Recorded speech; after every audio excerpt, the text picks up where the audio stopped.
historia acerca de Calvin Coolidge, el cual fue vicepresidente de los Estados Unidos durante los años 1921 al 1923, en la presidencia de Warren Harding. No fueron muchos sus logros como vicepresidente, pero sí disfrutaba mucho de uno de sus deberes: dirigir las convocaciones del Senado. Un día, un senador bastante molesto con el proceder de uno de sus compañeros del Senado, le dijo a este que se podía ir derecho al infierno, entre otras cosas. Mientras el senador hablaba, Calvin Coolidge hojeaba el libro que contenía todas las reglas y procedimientos que gobiernan las reuniones del Senado. Por fin, alzó la vista y le dijo al otro senador: yo he revisado el libro de Código de Conducta del Senado y según sus leyes, usted no está obligado a irse al infierno. Un cuento chistoso, pero esa es la buena nueva que nosotros tenemos que compartir con el mundo. Yo he revisado las Sagradas Escrituras de nuestro Dios y nadie está obligado a ir al infierno. Al contrario, Padre Dios busca que todos se salven y lleguen a un verdadero conocimiento de la verdad. Ese es el mensaje de la segunda lectura.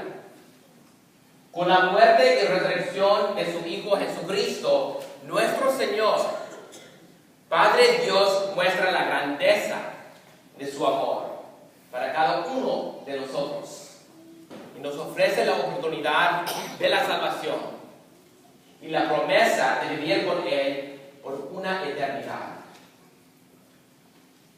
Escoger vivir separados de Dios en esta vida y la siguiente es la peor tragedia en la vida de un ser humano, puesto que Dios nos ha proporcionado todo lo necesario para permanecer unidos con Él. Pero, en mi opinión, yo pienso que a veces nosotros somos nuestro peor enemigo. Nos parecemos a Simón Pedro en el Evangelio de hoy. Cuando Jesucristo acabó de hablar con la gente, le dijo a Simón Pedro: lleva la barca mar adentro y echen sus redes para pescar.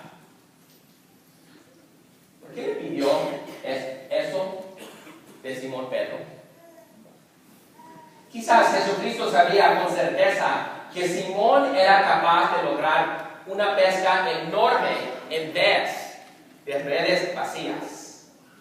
Pero pónganse en el lugar de Simón Pedro. Sin duda, los otros pescadores no tardaron en aconsejarlo al escuchar lo que Jesucristo le pedía.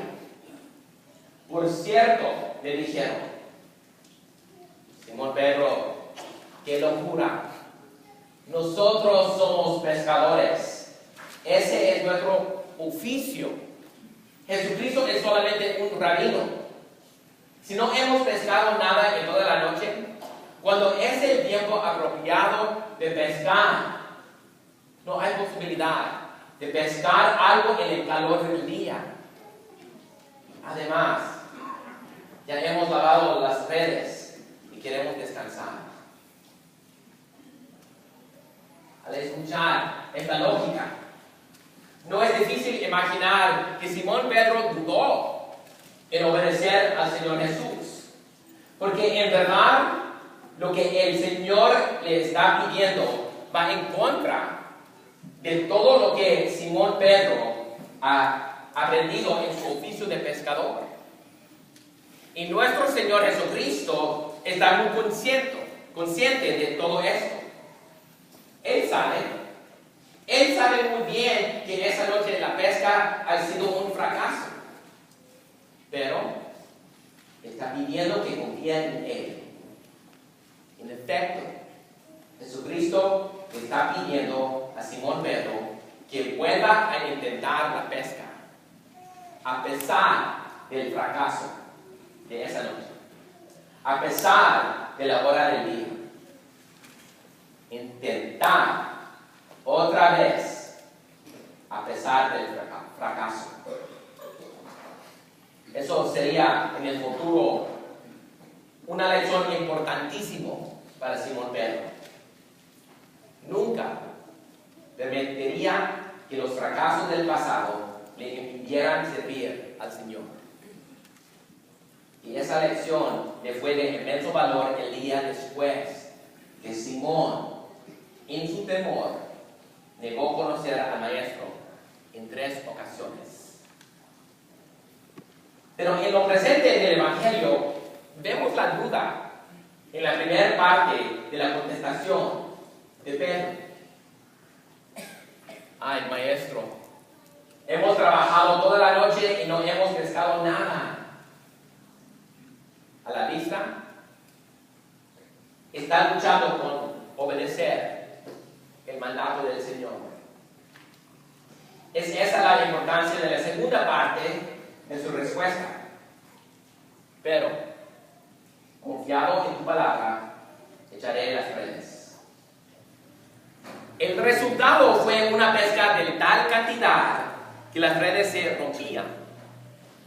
¿Se pueden imaginar la emoción que sintió Pedro con aquella pesca? Producto de la obediencia a nuestro Señor Jesucristo, en vez de dejarse llevar por las voces de sus compañeros. En ese momento, Simón Pedro vivió uno de esos momentos que cambian una vida para siempre.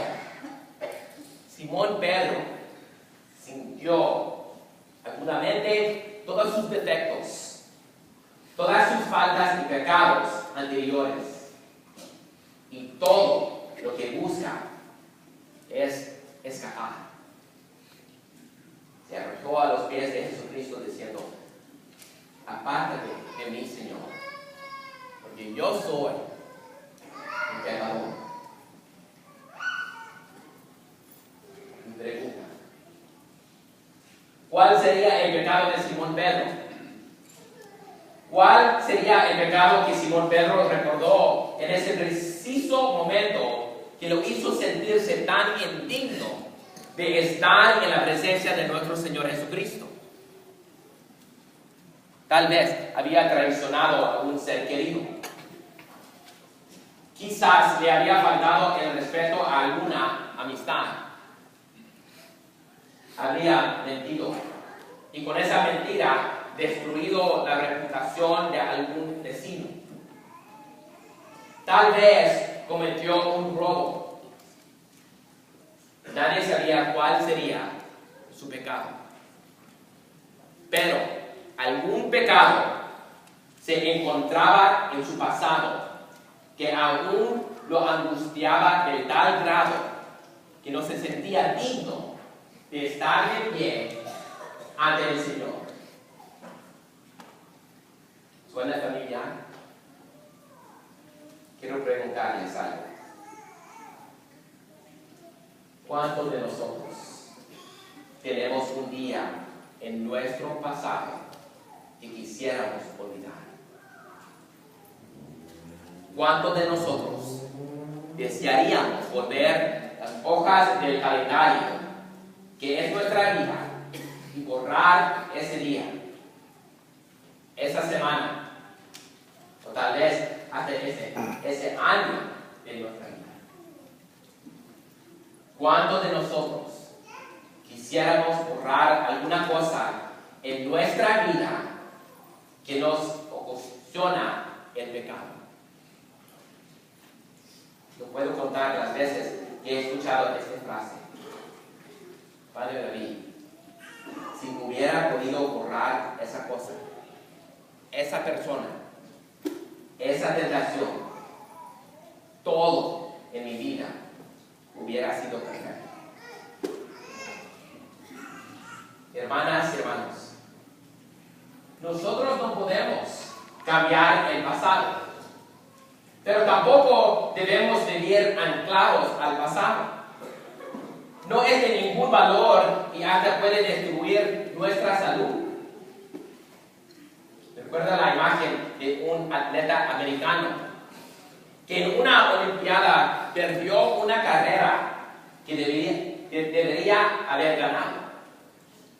Todos esperaban que él se iba a ganar la medalla de oro en esa carrera. Corrió en primer lugar durante toda la carrera, hasta los últimos segundos. Casi al terminar, él cometió un error grandísimo. ¿Saben cuál fue? Él volteó la cabeza para mirar hacia atrás. Y al hacerlo, otro atleta lo pasó por el otro lado y ganó la carrera. Vamos a regresar al Evangelio. Cuando Pedro quiere huir del Señor al recordar algo de su pasado que le hace sentirse indigno. Esta es la respuesta de Jesús. No temas. Desde ahora serás pescador de hombres. Con esa respuesta, Jesús le da a entender a Simón que a pesar de conocerlo y saber todo su pasado, aún lo quiere en su vida.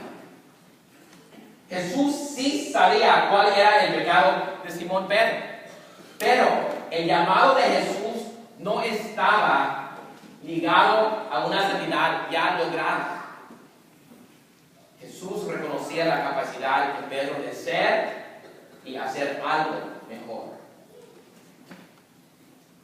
Cuando yo pienso en la dinámica de ese cuadro, siempre se me viene a la mente el otro apóstol de la segunda lectura, Pablo.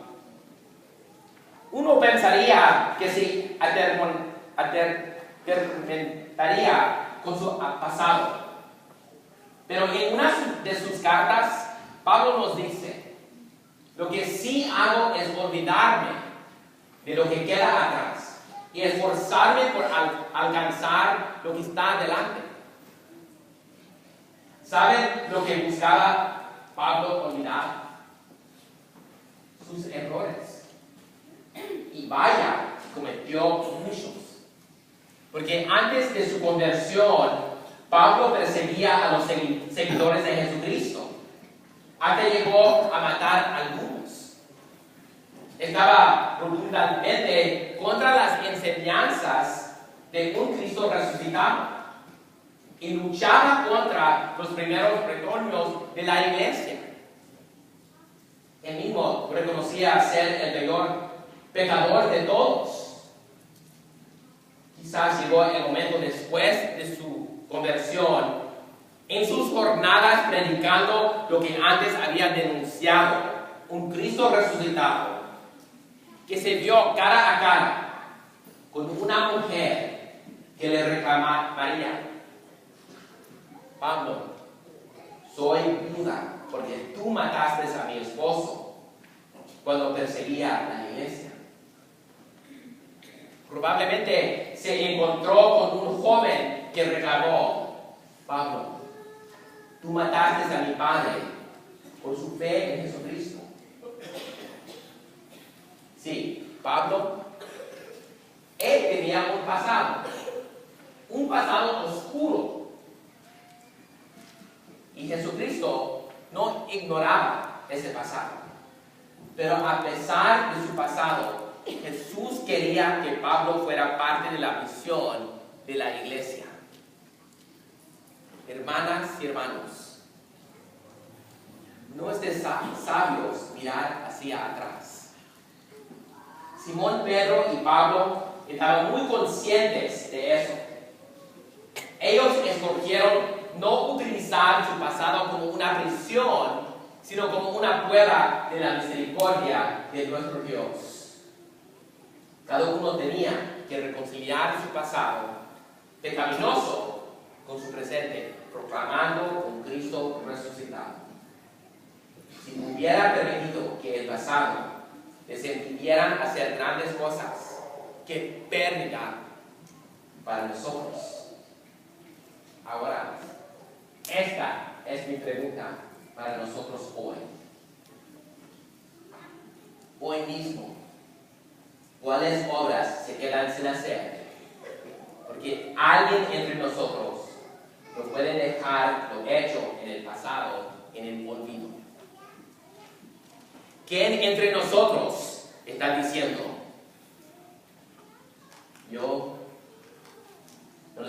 no soy útil a Dios porque soy el peor entre todos los pecadores? Valiera más que el Señor se alejara de mí porque no soy digno de su misericordia. Hijos míos, ese modo de pensar no es de Padre Dios, no es de nuestro Dios misericordioso. El perdón y la misericordia son la parte fundamental del mensaje de Dios en las Sagradas Escrituras. Quiero plantar una idea en sus mentes. ¿Se dan cuenta que después de la crucifixión de Jesucristo, el que nosotros recibamos la misericordia de Dios no depende de la voluntad del Padre Dios? De veras, recibir la misericordia de Dios depende en nuestra propia voluntad. Está en nuestras manos disfrutar o rechazar esa misericordia. En otras palabras, Dios en su omnipotencia no está sentado en su trono celestial tomando la decisión acerca de quién perdonar o quién castigar.